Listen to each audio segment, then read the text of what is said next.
अस्सलाम वालेकुम students. Vital educators और इसके ज़ेरे एहतमाम इंग्लिश ग्रामर कोर्स और इसके सिलसिले का लेक्चर नंबर है 58।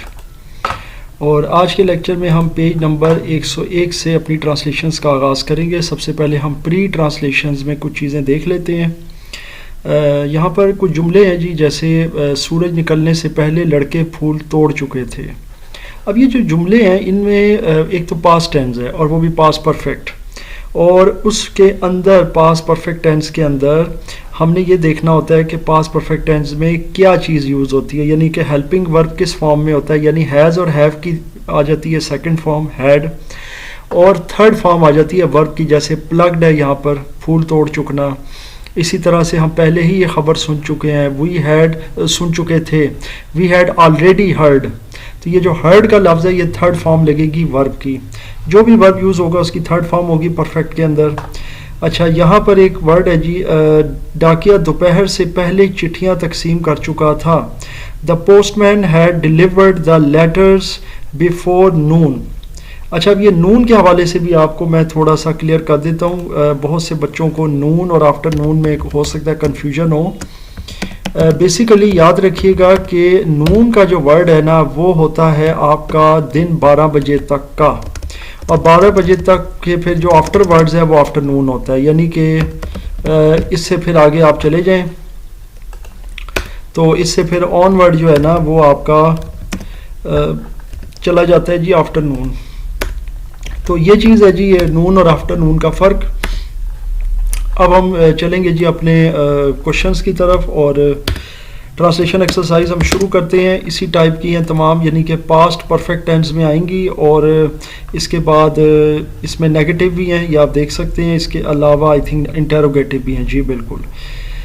तो चलते हैं जनाब एक्सरसाइज की तरफ, और एक्सरसाइज में हमारे पास है जी पेज नंबर 103 पर पहली एक्सरसाइज। क्या तुम्हारा भाई ये इम्तहान पहले ही पास कर चुका था? Had your brother. अच्छा, अब इसमें एक इंटरेस्टिंग चीज़ आपको मैं बता दूं कि अगर आप इंटेरोगेटिव सेंटेंस बनाते हैं पास्ट परफेक्ट का, तो उसके अंदर आपका जो हेल्पिंग वर्ब होगा यानी हैड, वो आपका चला जाएगा सब्जेक्ट से पहले, यानी हैड योर ब्रदर पहले ही ये इम्तहान तो ऑलरेडी पास्ट दिस एग्जामिनेशन, और आगे आ जाएगा क्वेश्चन मार्क। उसके बाद आ जाता है जी हमारे पास सेंटेंस नंबर 2। मैंने इतना खूबसूरत जानवर पहले नहीं देखा था। I had not scene such beautiful animal before. I had not scene, क्योंकि नहीं देखा था तो जो नेगेटिव वाला जुमला होता है उसमें हैड के बाद नॉट लग जाता है। अब इसके बाद आ जाते हैं जी हम अपने थर्ड सेंटेंस की तरफ। थर्ड सेंटेंस है हमारे पास, क्या मदद मिलने से पहले जख्मी मर चुका था? अच्छा, अब यहाँ पर जख्मी के हवाले से आप वुंडेड भी लिख सकते हैं, इंजर्ड भी लिख सकते हैं, वो आपकी मर्जी है। So had injured died, died क्योंकि थर्ड फॉर्म लगेगी, हैड इंजर्ड डाइड। और यहाँ पर क्या है जी, मदद मिलने से पहले, had injured died before the aid came. Come came come, तो ये सेकंड फॉर्म इसमें लग जाएगी, यहाँ थर्ड फॉर्म लगेगी, और जब अगला वर्ब आएगा तो उसकी सेकंड फॉर्म लगेगी, कम केम कम। एड कहते हैं इमदाद को या मदद को, तो यहाँ पर हेल्प भी कह सकते हैं, यहाँ पर हेल्प का वर्ड भी लगा सकते हैं। Had injured died before the help came. अब आते हैं जी चौथे सेंटेंस की तरफ। चौथा सेंटेंस है जी हमारे पास, तुम्हारे पहुंचने से पहले वो स्कूल नहीं जा चुका था। He had not gone to school. अब यहाँ पर आप देख सकते हैं हैड लग गया, नॉट लग गया, क्योंकि वो नहीं वाला जुमला है, नेगेटिव है, और थर्ड फॉर्म ऑफ वर्ब लग गई टू स्कूल। और उसके बाद देखते हैं आगे क्या है। क्या तुम्हारे पहुंचने से पहले वो स्कूल नहीं जा चुका था। He had not gone to school before you came.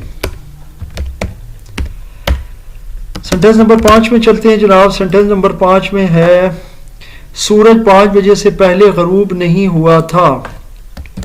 Sun had not set before 5 o'clock। सूरज 5 बजने से पहले गुरूब नहीं हुआ था। पुलिस के आने से पहले लोगों ने चोर को क्यों नहीं पकड़ा था? अच्छा जी, अब इसमें इंटेरोगेटिव आ गया, why the people had not caught. Catch, caught, caught, third form लगेगी, why the people had not caught the thief before the police arrived. ये आ गया जी क्वेश्चन मार्क। अब चलते हैं जी 7वें सेंटेंस में।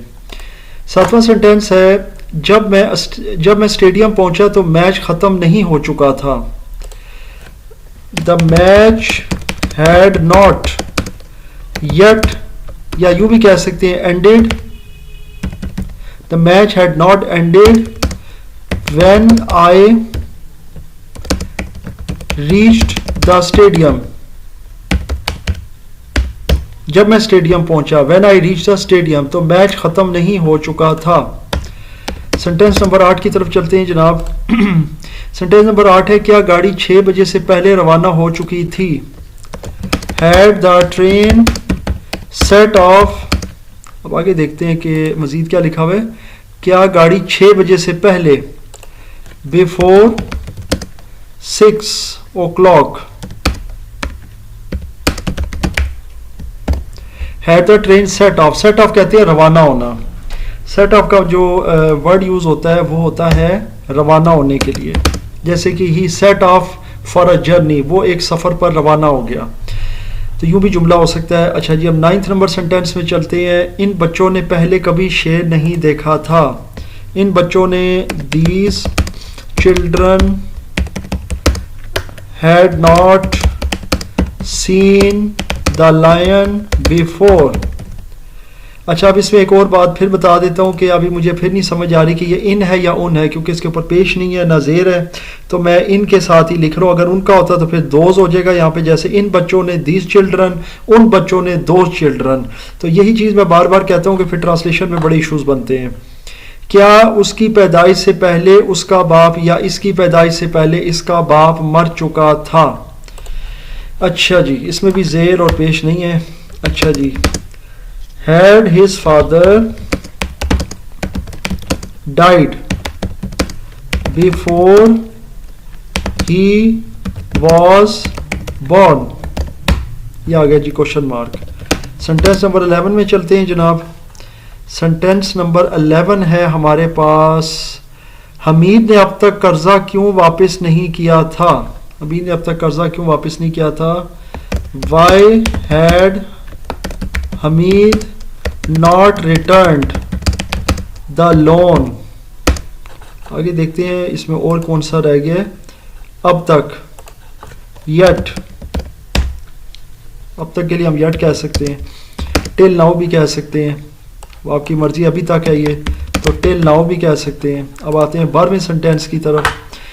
क्या तुमने मेरे आने से पहले नावल ख़त्म कर लिया था? Had you finished the novel before I came?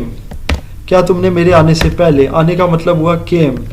Sentence number 13 में चलते हैं जनाब। सेंटेंस नंबर 13 है, क्या तुलबा वक्त से पहले ही पर्चा हल कर चुके थे? Had students solved the paper before time?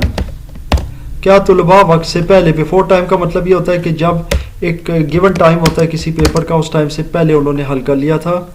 Last sentence है जी, आई थिंक नहीं, अभी 2 रहते हैं। मेहमान वहाँ शाम होने से पहले नहीं पहुँचे थे। Guests had not arrived there.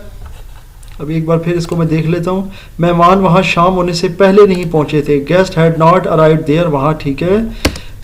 Before शाम है आई थिंक, एक बार फिर मैं देख लेता हूँ, अक्सर मैं ये चीज़ें भूल जाता हूँ। हाँ जी, बिफोर इवनिंग, तो बिफोर इवनिंग। और बार बार देखने का मकसद भी यही होता है कि कोई गलती ना हो, ताकि ट्रांसलेशन में कोई कन्फ्यूजन ना हो। मेरे स्कूल में दाखिल होने से पहले चपरासी ने घंटी नहीं बजाई थी। पियन हैड नॉट रिंग रैंग रंग, थर्ड फॉर्म लगेगी रंग द बेल। यहां तक तो ये क्लियर हो गया। पियन हैड नॉट रंग द बेल, मेरे स्कूल में दाखिल होने से पहले, before I entered the school. ये हो गए जनाब आपके इस एक्सरसाइज के 15 जुमले अल्हम्दुलिल्लाह, और आई एम श्योर आपको यहाँ तक इनकी समझ आई है। अब इसके बाद हम थोड़ा सा आगे चलते हैं नेक्स्ट एक्सरसाइज की तरफ, जो कि इसी पेज पर है, यानी पेज नंबर है 103। अब इस पेज पर हम चले जाते हैं, बल्कि इसी पेज पर हम हैं और इस एक्सरसाइज में चलते हैं, यानी एक्सरसाइज है हमारी ऑन पेज नंबर 103। तो अब हम इस एक्सरसाइज को भी स्टार्ट कर लेते हैं और देखते हैं जी अब इस वीडियो के अंदर कितने मैं ये ट्रांसलेशन जो है ना इनकी कर पाता हूँ, क्योंकि ये हैं टोटल 16। तो मेरी कोशिश होती है कि 15 से 16 मिनट का लेक्चर हो, और ऑलरेडी ये आई थिंक 13 से 14 मिनट का हो गया है। बहरहाल वो इससे पहले गाड़ी में सवार नहीं हुआ था। देखें जी वो इससे पहले, अब ये देखें यहाँ पर ये जो जुमला लगेगा ना, ये देखें सैलाब आने के बाद लोग गांव छोड़कर कहाँ चले गए थे, क्या पुलिस के पहुंचने से पहले चोर नकब लगा चुका था। ये सारे के सारे नेगेटिव जुमले लग रहे हैं और इंटेरोगेटिव जुमले लग रहे हैं, और पास्ट परफेक्ट टेंस है कि चढ़ चुका था, नकब लगा चुका था, मेरे तकरीर से किसने तकरीर की थी, क्या तुम तारीख़ इस्लाम पहले ही पढ़ चुके थे। तो ये परफेक्ट है जी, पास्ट, और साथ में इंटेरोगेटिव भी है और नेगेटिव जुमले भी हैं। तो पहला हल करते हैं जी, वो इससे पहले गाड़ी में सवार नहीं हुआ था। he had not boarded before, वो इससे पहले गाड़ी में सवार नहीं हुआ था। सबसे आसान है जी, बोर्डेड मतलब गाड़ी में सवार, या गाड़ी अब यहाँ पर अब मुझे नहीं पता कौन सी, चलो बोर्डेड द ट्रेन कह देता हूँ यहाँ पर, क्योंकि कोई स्पेसिफाइड नहीं है। तो he had not boarded the train before, इससे पहले। ये पहला जुमला हो गया जनाब। अब चलते हैं हम अपने सेकंड सेंटेंस की तरफ। सैलाब आने के बाद लोग गांव छोड़कर कहाँ चले गए थे, कहाँ, where had the people go and gone, where had the people gone. अब आगे देखते हैं क्या है। सैलाब आने के बाद लोग गांव छोड़कर कहाँ चले गए थे, सैलाब आने के बाद, where had the people gone after the flood arrived, सैलाब आने के बाद। अच्छा जी, इसके बाद है, क्या पुलिस के पहुंचने से पहले चोर नकब लगा चुका था, had the thief broken into, had the thief broken into, क्या चोर नकब लगा चुका था। अब इसे देखते हैं पिछला जुमला क्या है। क्या पुलिस के पहुंचने से पहले, ठीक है, बिफोर द पुलिस अराइव्ड, बल्कि पहुंचने की बात है तो रीच्ड होगा, और क्वेश्चन मार्क है जी। Had the thief broken into, break into कहते हैं नकब लगाना, किसी के घर में बगैर इजाजत दाखिल होना। तो before the police reached, reached का मतलब है पहुंचना। चौथे सेंटेंस में जाते हैं। चौथा सेंटेंस है, जल्जले से पहले आंधी ने छतें नहीं उड़ाई थी। तो आंधी की इंग्लिश हम कह सकते हैं thunder storm.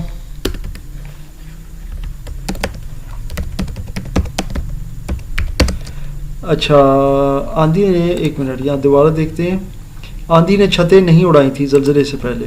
Thunder storm had not blown roofs away before the earthquake.